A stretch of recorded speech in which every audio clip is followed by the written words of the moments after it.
Well, we're so excited to be here today, and let me start off with maybe just some brief introductions. David, why don't you tell us a little bit more about you? Sure. Well, thanks all for coming to the session. My name's David O'Connor, and I run the global recruiting team at Dolby. And I have been a recruiter for about 25 years, and I started very young. I've been with Dolby for the last 16 odd or so. I joined as a recruiter and gradually worked my way up and now run the team at Dolby. Fantastic. Well, I'm Jen Mark. I'm part of the Eightfold team, overseeing implementations here for the last 5 years or so.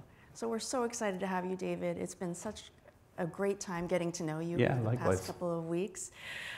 Let's dive right in because we're really excited to hear about what Dolby's been doing in the last several years and getting this top talent. I personally was super fortunate to have this immersive experience with Dolby in one of your pop-up shops in New York, and it's so amazing to see what Dolby has to offer. I think we're all familiar with what Dolby does in the audiovisual space, but I'd really like to know what is Dolby doing in the talent space and how are you differentiating yourselves? Sure. Well, I often hear that people know what we do and then people scratch their heads a little bit and some people think that we make speakers or whatever. So what we do just very quickly is, we create audio and vision technology and really anywhere where sound or vision are created to be seen or heard, Dolby is probably a part of that experience. So we've got one foot in consumer electronics and the other foot in the entertainment industry, and it's a really, really cool space to be in. And we've been around a very long time, nearly as long as me. We've been around about 50 years, and it's an incredible company. And we are primarily a software engineering, underneath all of that, it's still primarily an engineering organization. The vast majority of our employees are engineering talent. We also have a big research and development part of our organization, like a lot of consumer electronic and engineering companies. And so we hire a lot of software engineers, and we also hire a lot of PhD graduates, researchers, AI, ML, data, a lot of those areas as well. And then obviously the corporate functions of marketing and sales and things like that. That's amazing. It's always a wonder to hear what Dolby's getting their hands into. In order to solve for the future, tell us a little bit more about how your current state of the workforce is.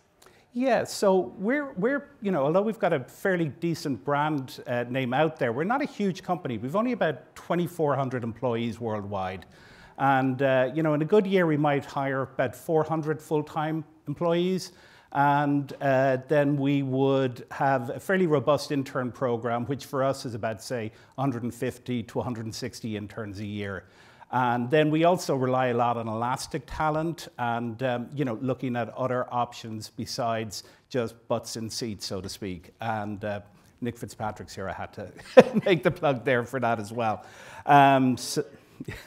But it's, so that's kind of where we're at the moment. And, like every other company, we're headquartered in San Francisco, and about half our employees are US based and about half are scattered around the world. And even though we're a small company, some people have said that we're the biggest little company in the world because we sometimes operate like a much larger company, which can be good and not so good. But so it's got opportunities and challenges. I bet. For this biggest little company, how are you traditionally finding and sourcing talent? Yeah, but traditionally what we've done is, like most of you, I think, we've probably leaned on LinkedIn an awful lot, a lot of outbound sourcing. We've gone out to the market and tried to find that talent. We're lucky that we have a robust college and university relations program, so we go to the source a lot. We know where the talent is. We know how to identify the talent. We know the universities that are graduating the folks that we're looking for. We know the companies that employ the people we're looking for. Now, but like many others, it can be difficult to go after them. So traditionally it was outbound sourcing. Our recruiters would be trolling through LinkedIn, they'd be getting on the phone, we'd be looking for referrals. That was the more traditional method that we were doing. And then hopefully converting a lot of our interns are hiring right out of school as well. And what was the method in which you used to try and find those interns and convert those candidates into longer-term employees?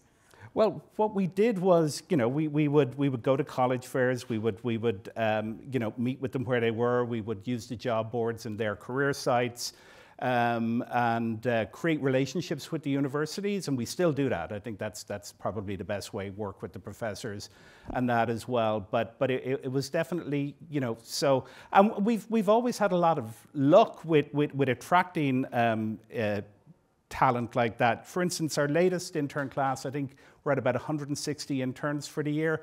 We had over 60,000 applicants for those roles. And so, trying to go through all of those applicants is difficult. And then what are we going to do? Once we hired 160 people, where do the other, 59,800 odd resumes go?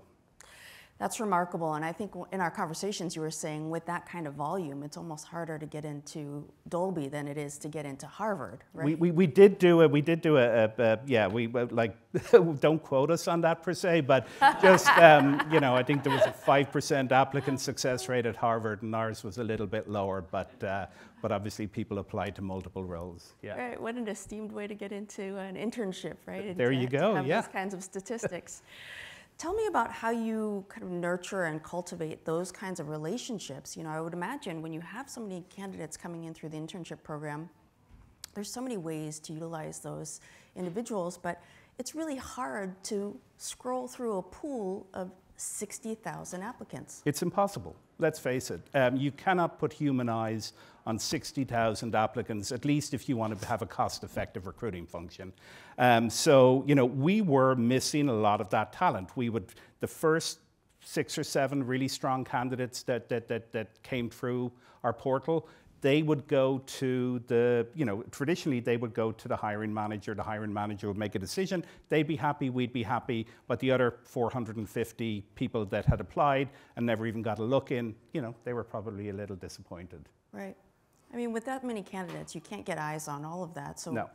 I'm sure, right, the AI technology was something that you used for large volumes. So how were you able to really leverage AI for your volume hiring and that continual pool of 60,000 candidates every single year? I would imagine through your internship programs, right, every new college grad is looking at Dolby for this opportunity. Well, if they're in a certain space, they are, but if you're into audio technology and vision technology, we're probably on your radar.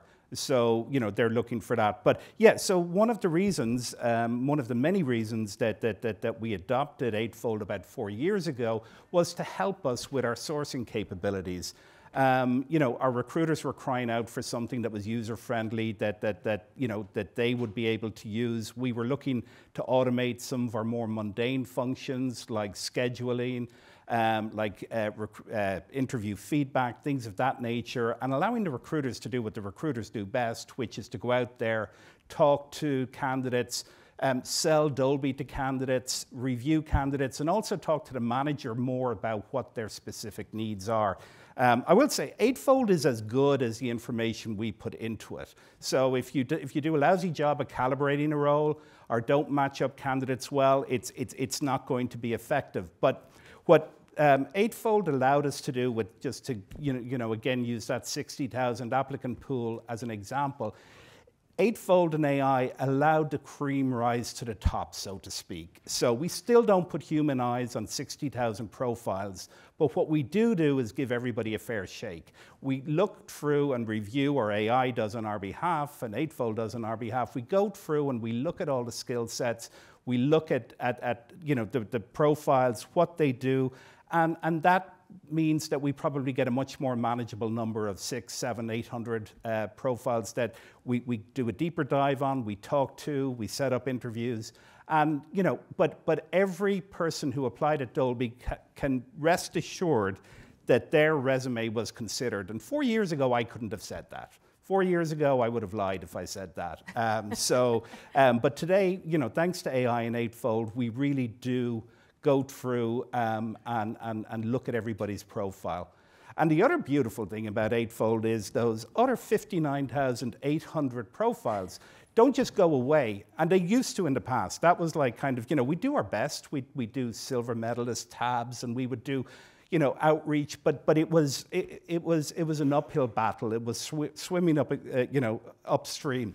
So what Eightfold does and does really well, and is that those profiles remain in our database, and they are, to me, the way I see it, they're a living, breathing document because Eightfold continues to update those profiles.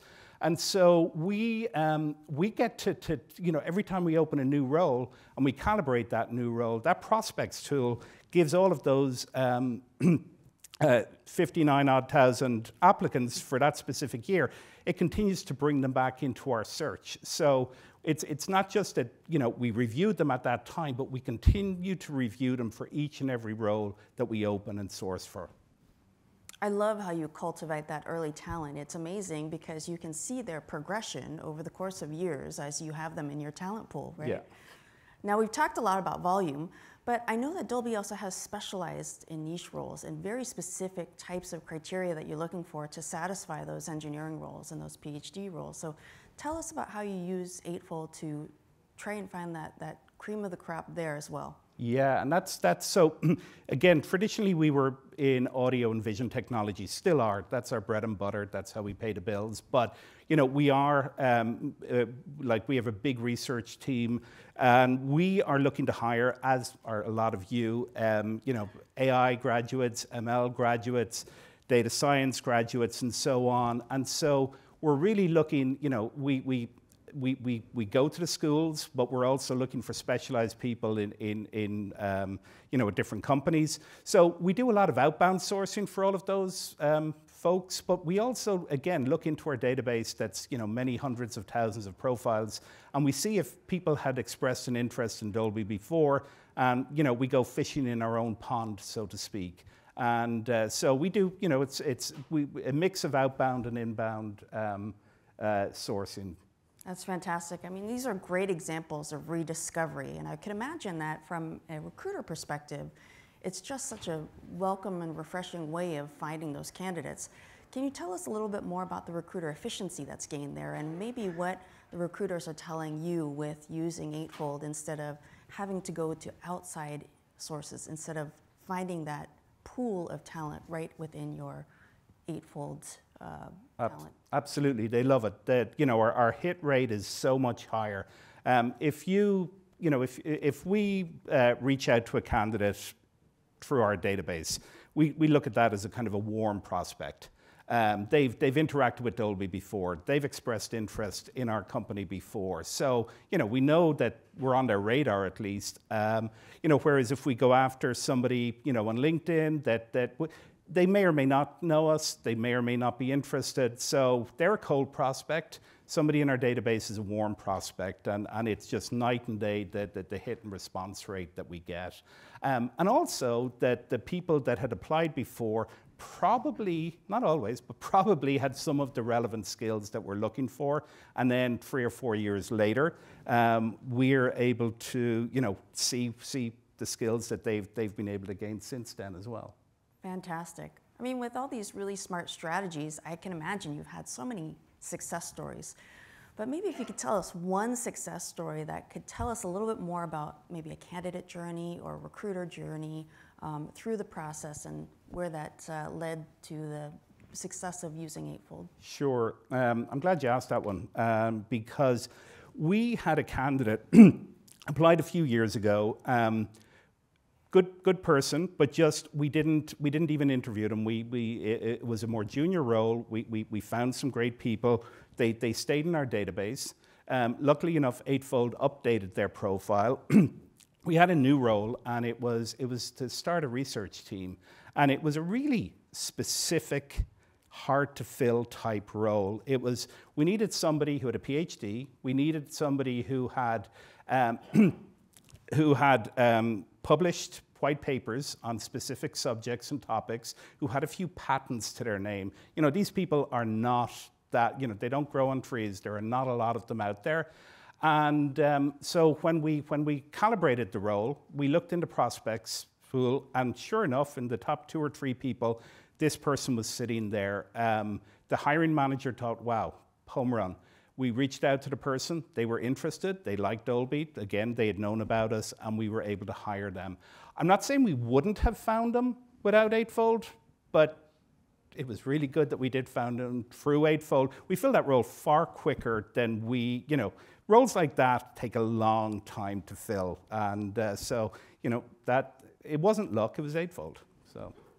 I'd imagine, right? I mean, with those kinds of skills, it's really a much smaller population to find those individuals. It really is. And so, it's not perfect. If you don't, and I don't want to say that Eightfold is the magic wand, and so some of you are thinking of getting it, but if you put the work in at the front end and you calibrate the role properly and you match up the profile with potential other candidates, and as Eightfold learns more about you, your company, and the type of people, those matches become much more solid.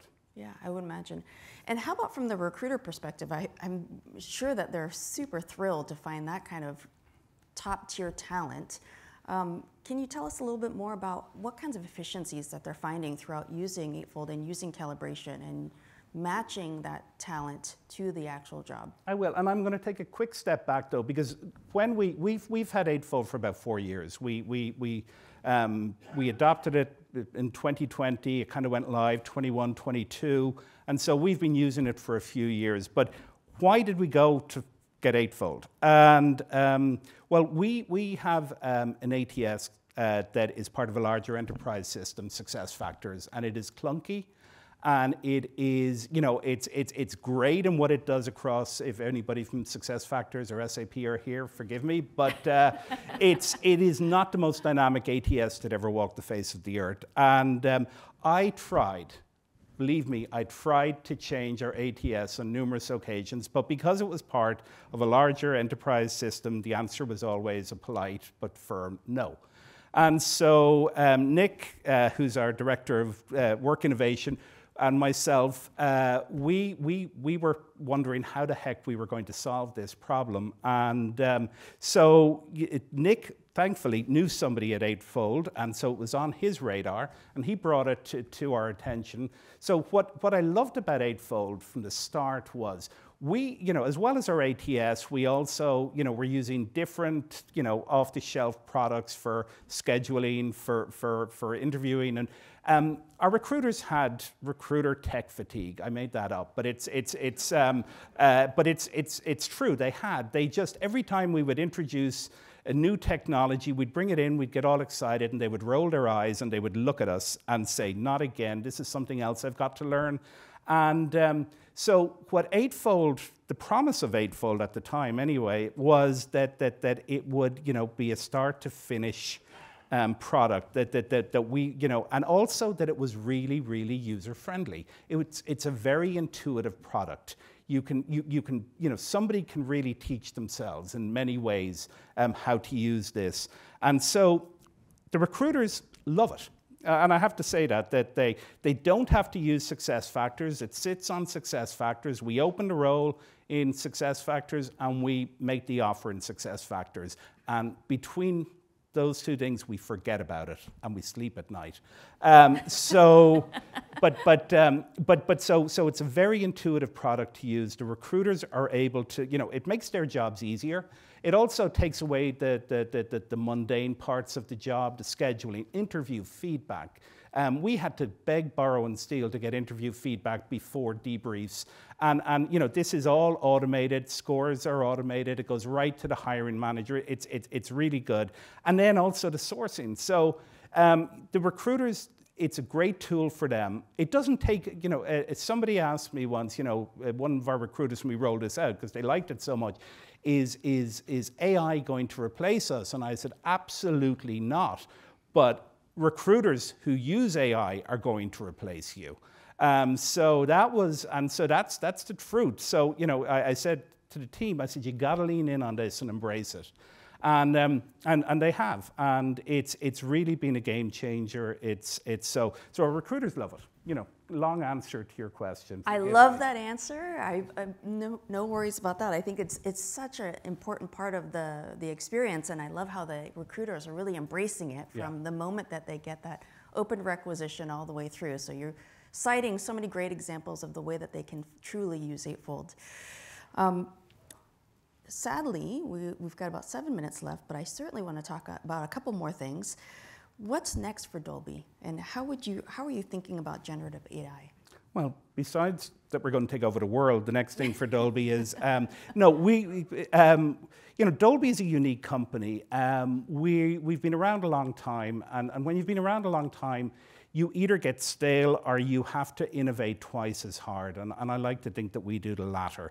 To give you an example just of the company as a whole, there was, if you all saw Josh's presentation, I think he said that 77% of employees would like a 4-day work week. Well, we've had a 4-day, a 9/80 work, so we give every other week is a 4-day work week at Dolby, and we've had that since before I joined 16 years ago. And it's just that kind of forward-thinking mindset that the company has, that recognize that you can do things a little bit differently. And so we're taking the same approach to AI, and I've mentioned Nick a couple of times. He's our Director of Work Innovation, which is a newly created role. And he is, looking at the company, how we do things, and not accepting the status quo, and going out and figuring out new ways to do things, and leveraging AI in a big way to do it. So some of the things that we've taken on board and we're experimenting with, and we are experimenting but Microsoft Copilot is something that we've all started using a little bit. And not to take the thunder away from Eightfold Copilot, but creating job descriptions, creating dedicated emails to potential candidates. It's all done really well. And the nice thing about doing it, there as opposed to your ChatGPT account is it stays in-house, which Nick had reminded me to make sure that we were doing. So what's next for us? It's, we have our own LLM at Dolby called Stormy, and that's we're doing an awful lot of experimentation. We're bringing new tools in, we're playing with them, and I think it came up in several different examples. Play with the technology, see where it goes.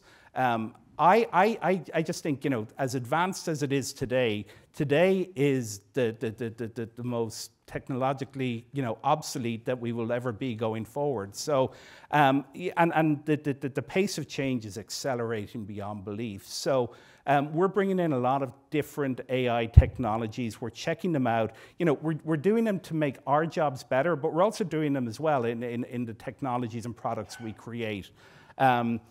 Our head of people had always talked about the future of work, and somebody said the future of work is here, and it is. But so we're trying to figure out what work will look like next year, in 3 years, in 5 years, in 10 years, and recruiting obviously is a huge part of that. But it's exciting, but terrifying too. Yeah, I love how progressive and innovative Dolby is, and if I could just drop a hint, I think we'd all like a 4-day work week. So maybe we could take that all under advisement from Dolby. But maybe for our last question, is there any advice you have to the TA leaders in this room? Sure. 4-day work weeks. That's perfect. But no, I would say, don't. If some of you are thinking of adopting Eightfold or AI, do it. It's great. One thing I didn't say was that it will repay you. The investment you make in it, you will save with decreased headcount. I think we've already repaid our investment on it. But it's don't be afraid of it. It will take away all of the mundane tasks that you hate, and it will allow you to do the strategic work that we should be doing, but haven't always been able to. So it makes us look better. I get more compliments now than I ever did, and it's not me, it's the technology. So. Well, you deserve the compliments as well. You're very kind. And I can't underscore enough. I think the one thing that we hear often is that people are afraid of AI, but you know, having that AI assist them in their jobs and find that efficiency, I think is paramount. Yeah, and I'll say, don't look at AI for AI's sake, saying, oh, we need to have AI. Look at it to solve specific problems. What problems are you trying to solve? And then see if AI can help you. Chances are it probably can. You know, and again, in the recruiting function, I've given some, I think, examples of how it's helped us solve problems, but it helps us source better. It automates all of the mundane tasks. And, but look at the problem that you want to solve and then bring the technology in to fix it rather than saying, oh, let's have AI. And I think that's the roadmap that you'll also get leaders to buy in a lot more. Fantastic. Well, thank you so much, David. This has been a wonderful experience, and I feel like 30 minutes has gone by so fast. It has gone by a lot. I was wondering how we're going to fill all the time. Yeah, unbelievable. Thanks. All right, let's give a round of applause.